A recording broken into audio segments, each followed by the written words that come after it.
সাতক্ষীরার কালীগঞ্জ এলজিইডি কার্যালয়ে হিসাবরক্ষকের প্রকাশ্যে ঘুষ গ্রহণে তোলপাড়।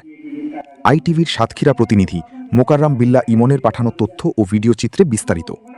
সাতক্ষীরার কালীগঞ্জ উপজেলা এলজিইডি কার্যালয়ে হিসাবরক্ষক মুস্তাফিজুর রহমানের প্রকাশ্যে ঘুষ গ্রহণের ভিডিও ফাঁস হয়ে ব্যাপক আলোচনা ও ক্ষোভের সৃষ্টি হয়েছে। 1 মিনিট 16 সেকেন্ডের ওই ভিডিওতে দেখা যায় নিজ দাপ্তরিক কক্ষে বসেই ইউনিয়ন পরিষদের সচিবদের কাছ থেকে গুনে গুনে টাকা নিচ্ছেন তিনি। অভিযোগ অনুযায়ী প্রকল্পের বিল তৈরির আগে সচিবদের কাছ থেকে 10,000 টাকা করে ঘুষ নেওয়া হতো। বুধবার ভিডিওগুলো ছড়িয়ে পড়লে সাংবাদিকরা তার কাছে জানতে চাইলে তিনি উল্টো ক্ষোভ দেখিয়ে দাবি করেন, আমি একা নই, সবাই খায়, লিখে কোনো লাভ নেই। এছাড়া বৃহস্পতিবার মৌতলা ইউনিয়নের সচিবের কাছ থেকেও একইভাবে ঘুষ নেওয়ার ভিডিও প্রকাশ্যে আসে। স্থানীয়দের অভিযোগ, সাতক্ষীরা সদর থানার লাপসা গ্রামের আবুল কালামের ছেলে মুস্তাফিজুর রহমান 2005 সালে প্রকল্প ভিত্তিক চাকরিতে যোগ দেন এবং 2013 সালে স্থায়ী হন। এরপর বিভিন্ন উপজেলা ও জেলায় দায়িত্ব পালনকালে ঘুষ, দুর্নীতি ও চাঁদাবাজির কারণে বহুবার বদলি হয় তাকে।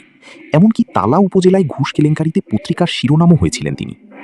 2025 সালের মে মাসে কালীগঞ্জে তার বদলির সময় অফিসের 18 জন কর্মকর্তা কর্মচারী স্বাক্ষর করে বদলি স্থগিতের আবেদন করেছিলেন। অভিযোগ রয়েছে, মোটা অঙ্কের তদবিরের মাধ্যমে তিনি শেষ পর্যন্ত এখানে যোগদান করেন।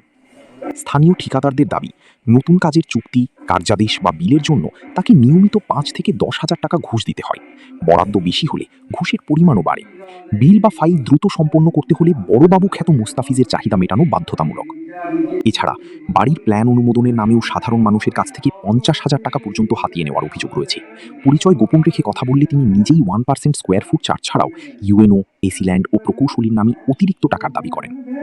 উপজেলা প্রকৌশলী জাকির হোসেন বলেন, এর আগেও তার বিরুদ্ধে অধিদপ্তরে জানানো হয়েছিল। সাম্প্রতিক ঘটনাগুলো জানা ছিল না। দ্রুত ঊর্ধ্বতন কর্তৃপক্ষকে অবহিত করে ব্যবস্থা নেওয়া হবে।